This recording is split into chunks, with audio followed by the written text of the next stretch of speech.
এই তো আজকে শবে বরাতের নামাজের দিনে আব্বু সকাল সকাল কিছু বাজার করে নিয়ে আসলো। তো হ্যালো এভরিওয়ান, আসসালামু আলাইকুম। সবাই কেমন আছেন? নতুন আরেকটা ভিডিওতে আপনাদের স্বাগত। দেখতে পাচ্ছেন এদিকে আব্বু বাজার করে নিয়ে আসছে কিছু কিছু, আর আজকে আমাদের বাসায় মেহমানও আছে, সেই উপলক্ষেও বাজার করা এবং শবে বরাত উপলক্ষেও যেহেতু সবার ঘরে একটু আয়োজন থাকে, সেই অনুযায়ী একটু হালকা পাতলা বাজার করা। তো এই তো দেখতে পাচ্ছেন এখানে ইলিশ মাছ রয়েছে, ছোট ছোট ইলিশ মাছের পোনা। মানে এই মাছগুলো আমার কাছে ভালো লাগে, বড় মাছের চাইতে এই মাছগুলো আমার কাছে বেশি ভালো লাগে। দামেও হয়তো জানি না দামটা কিরকম, আব্বু আনেছে। আর এদিকে গরুর গোশত নিয়ে এসেছে, এখানে মেবি 1.5 কেজি গরুর গোশত আছে। তো এই হচ্ছে আজকের বাজার। আর প্রথমে নিয়ে এসেছিল মশলা, পোলার চাল আর বিভিন্ন কিছু। আর এদিকে খালামণি আদা রসুন বেটে নিচ্ছে, সরি আদা রসুন বেটে নিচ্ছে না, আদা রসুন হচ্ছে কেটে নিচ্ছে সিলে। আর এদিকে আম্মু ওই বাজারগুলো খুলে নিচ্ছে। এই যে ডাল ডিবার মধ্যে রাখলো, একটা পানির বোতল টাইপের, এটার মধ্যে আর ডাল রাখা হয়। আর কিছুটা বেঁচে গেছে, মানে ডিবার মধ্যে হয়নি জায়গা, তার কারণে ওইভাবে পুলিতে করে রেখে দিল। এই তো এখানে আমি আমটা ফ্রিজ থেকে বের করে নিয়েছি। তো এই আমটা রেখেছিলাম গত বছর, পুরোপুরি এই আমগুলা যে জাত ছিল, মানে পুরোপুরি কাঁচা ছিল এবং মানে কাঁচাই রাখছিলাম। আর এদিকে আমি ডাল ভিজিয়ে নিয়েছি, মানে অল্প কিছু ডাল ভিজিয়েছি, কারণ আমি হলুদ দিব মুখে। ওইখানে হলুদও নিয়ে নিয়েছি 2 পিস। এটা আমি সব সময় ইউজ করি না, আজকে কেন জানি মনে হলো বাজারে দিয়ে হলুদ দেখতে পেলাম, তো নিয়ে আসলাম বাসায়। আর মুখে দেওয়ার জন্য হলুদটা এবং ডালগুলো আমি বেটে এরপর মুখে লাগাবো। এদিকে আবার আরেক কাণ্ড ঘটে গিয়েছে, নানু সিঁড়ি থেকে পড়ে ব্যথা পেয়েছে, তো আম্মু ঝেড়ে দিচ্ছে। আমার আম্মু কিন্তু মস্কা ব্যথা ঝাড়তে পারে। তো এখানে আমি হলুদগুলো বেটে নিয়েছি, কাঁচা হলুদ, এর সাথে আমি মুসুরি ডালও বেটে নিয়েছি একসাথে। আর উপর দিয়ে দিয়ে দিয়েছি কতগুলা, মানে কিছুটা পরিমাণ চালের গুঁড়ো। তো এগুলো আমি এখন মুখে লাগাবো।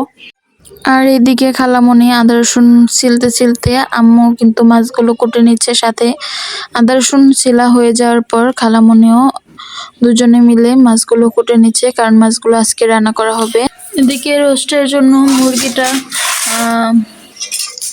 কেটে তারপর পিস পিস করে নেওয়া হয়েছে, আর সাথে গরুর গোশতগুলো পিস পিস করা হবে। গরুর গোশতে কিন্তু ভালোই তেল দেখা যাচ্ছে। আর পেঁয়াজগুলা ছিলে নেওয়া হচ্ছে। সবকিছু একবার রেডি করে এরপর রান্না করে যাওয়া হবে।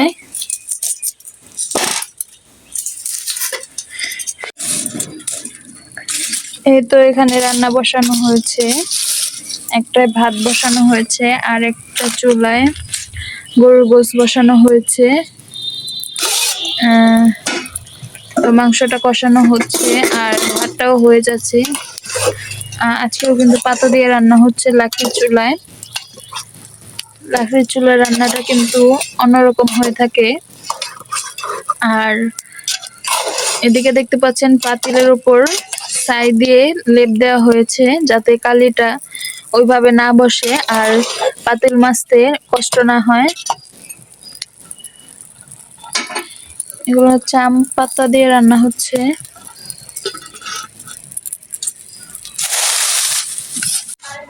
এদিকে আবার ফুলের টবে সবগুলো ফুল এনে এখানে ধুয়ে রোদে দেওয়া হয়েছে। কাপড় চোপড় মোটামুটি ধোয়া হয়েছে আজকে অতিরিক্ত।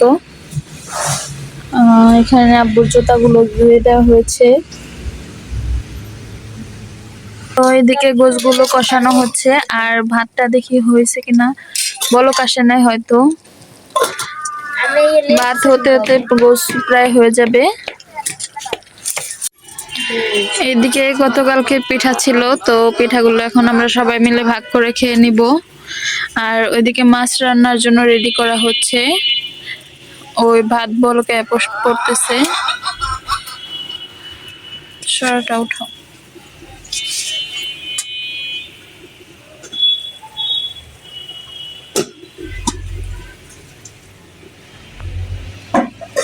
এখন আমি পিঠাগুলো সবাই মিলে ভাগ করে খেয়ে নিব। এদিকে আমটা আমি ছিলে নিব। আমটা কিন্তু একটু নরম নরম লাগতেছে। আম, আমের বরফটা একটু হালকা ছেড়েছে, তো আমটা এখন আমি ছিলে নিব। দেখতে থাকুন লাস্ট পর্যন্ত। এদিকে আমটা ছিলে নেওয়া হয়েছে, কিন্তু আমটা আর খাওয়া হয়নি। আমটা মনে করেন যে ফোম টাইপের হয়ে গিয়েছিল, আর খাওয়ার কোনো ইচ্ছাই জাগে নাই। পুরো কেমন সাদা সাদা হয়েছিল, আর সিলতেও কিন্তু অনেক কষ্ট হয়েছিল। তবে খাওয়ার মতো পরিস্থিতি নেই, আর এটা খেতেও পারি নাই। এই তো রান্না প্রায় শেষের দিকে। এদিকে রোস্ট গুলো এবং মাছগুলো ভেজে নেওয়া হচ্ছে।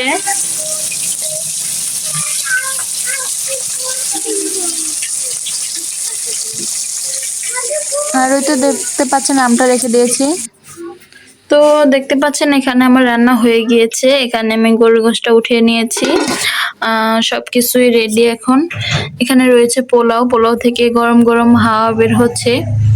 আম, এখানে মেবি 1 কেজি পোলাও রান্না হয়েছে।